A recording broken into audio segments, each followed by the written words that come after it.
জিন শয়তান থেকে বাঁচা গেলেও মানুষ শয়তান থেকে বাঁচা বড় কঠিন। আসুন, তাদেরকে চিনতে হলে কোরআন হাদিস বুঝতে হবে।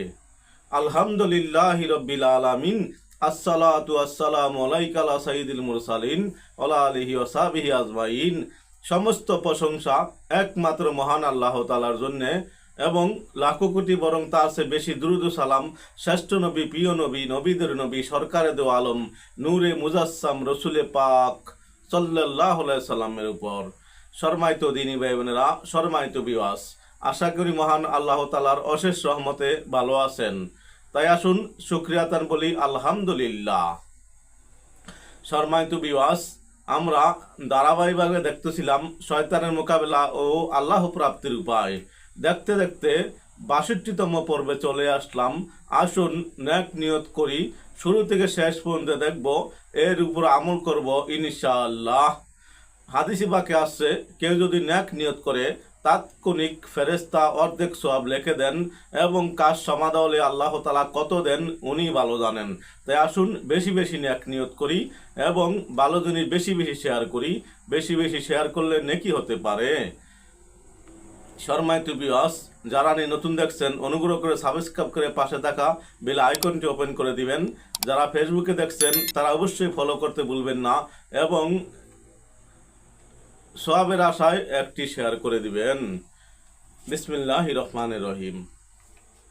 মহান আল্লাহ তাআলা বলেন, আমি বললাম, হে জুলকারনাইন, তুমি এদেরকে শাস্তি দিবে অথবা এদের ব্যাপারে সদাচরণ করবে। সূরা কাফ আয়াত ৮৬।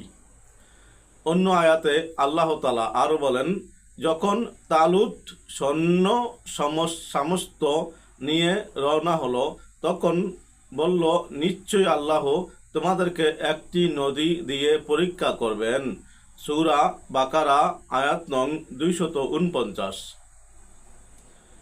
উল্লেখ্য যে হযরত ঈসা আলাইহিস সালাম এর অনুসারী হাওয়ারীগণ হযরত লুকমান আলাইহিস সালাম, হযরত মুসা আলাইহিস সালাম এর মাতা জুলকারনাইন এবং তালুত কেউই নবী ছিলেন না। এত সত্ত্বেও তাদের কাছে আল্লাহর পক্ষ থেকে ইলম ও নির্দেশ এসেছে কেবলমাত্র কাসফের পন্থায়, ইলহামের মাধ্যমে। অতএব আল কুরআনুল কারিমের উপরোক্ত আয়াতগুলো কাসফের ব্যাপারে সুস্পষ্ট প্রমাণ বহন করে।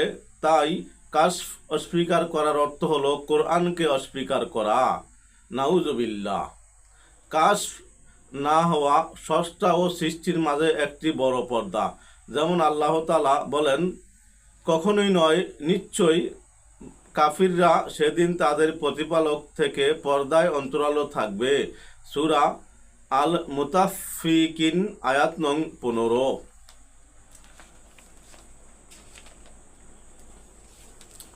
সম্মানিত ভিউয়ার্স, ভালো কিছু দেখতে গেলে শয়তানের ধোঁকা বেশি আসে। তাই ধৈর্য সহকারে দেখতে হবে, এর উপর আমল করতে হবে ইনশাআল্লাহ।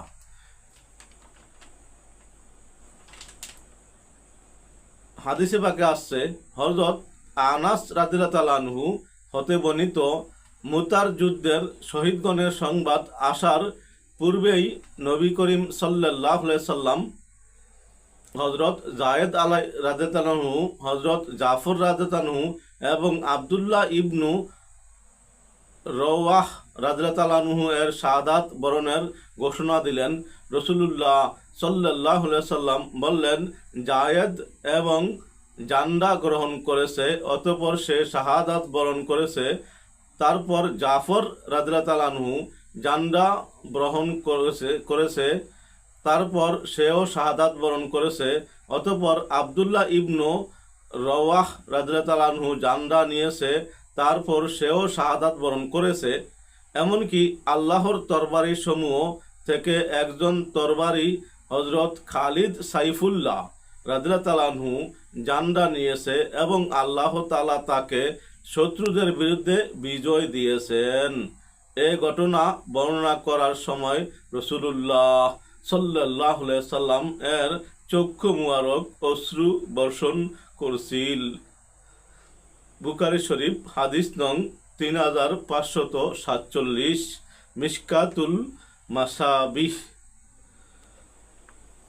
হযরত ইবনু আব্বাস রাদিয়াল্লাহু তাআলা আনহু হতে বর্ণিত, তিনি বলেন, নবী করিম সাল্লাল্লাহু আলাইহি সাল্লাম দুটি কবরের কাছ দিয়ে অতিক্রম করলেন।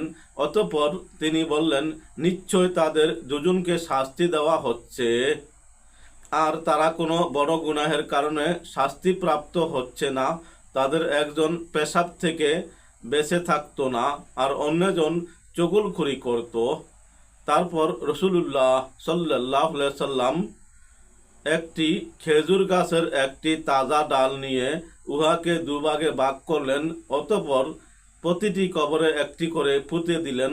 সাহাবাগণ বললেন, ইয়া রাসূলুল্লাহ সাল্লাল্লাহু আলাইহি সাল্লাম, আপনি এটা কি কারণে করলেন?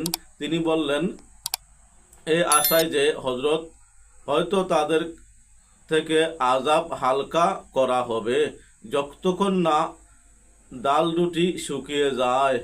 বুখারী শরীফ, হাদিস নং 215।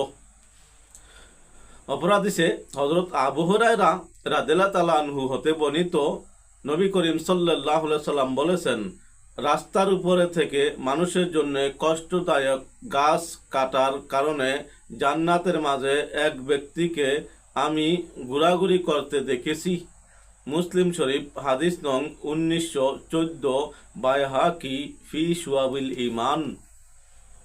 অপর হাদিসে হযরত আনাস ইবনু মালিক রাদিয়াল্লাহু তাআলা আনহু হতে বর্ণিত এক দীর্ঘ হাদিসের শেষাংশে রাসূলুল্লাহ সাল্লাল্লাহু আলাইহি সাল্লাম বলেছেন, ওই সত্তার কসম যার কুদরতি কবজায় আমার জীবন, একটু আগে আমি সালাত আদায়রত অবস্থায় এ দেয়ালের গ্রন্থে আমার কাছে জান্নাত এবং জাহান্নামের উপস্থাপন করা হয়েছে। সুতরাং আমি আজকের মতো ভালো জান্নাত এবং মন্দ জাহান্নাম আর দেখিনি। বুখারী শরীফ, হাদিস নং 6864, মুসলিম। অপর হাদিসে হযরত যায়েদ ইবনু সাবিত রাদিয়াল্লাহু তাআলা আনহু হতে বর্ণিত, তিনি বলেন, একদা নবী করিম সাল্লাল্লাহু আলাইহি সাল্লাম বনু নাজ্জারের একটি বাগানের মাঝে তার একটি খচ্চরের পিঠে আরোহী অবস্থায় ছিলেন। আমরা তার সাথে ছিলাম। তখন খচ্চরটি লাফালাফি শুরু করলো, এমনকি রাসূলুল্লাহ সাল্লাল্লাহু আলাইহি সাল্লাম পড়ে যাওয়ার উপক্রম হলেন। ওখানে 6-5-4টি কবর ছিল।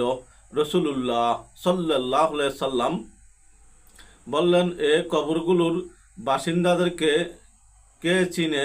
এক ব্যক্তি বললেন, আমি চিনি। তিনি বললেন, এরা কখন মারা গেছে? লোকটি বললেন, শিরকের মাঝে জাহিলি যুগে মারা গেছে। অতঃপর তিনি বললেন, নিশ্চয়ই এই উম্মতকে কবরের মাঝে শাস্তি দেওয়া হয়। তোমরা মুর্দারকে দাফন করা ছেড়ে দিবে, এ ভয় না হলে আমি আল্লাহ তাআলার কাছে দোয়া করতাম যেন আল্লাহ তাআলা তোমাদেরকে কবর আযাব শোনান, যা আমি শুনতে পাচ্ছি। মুসলিম শরীফ, হাদিস নং 2867, ইবনু হিব্বান, আহমদ, আবদ ইবনু হুমাইদ।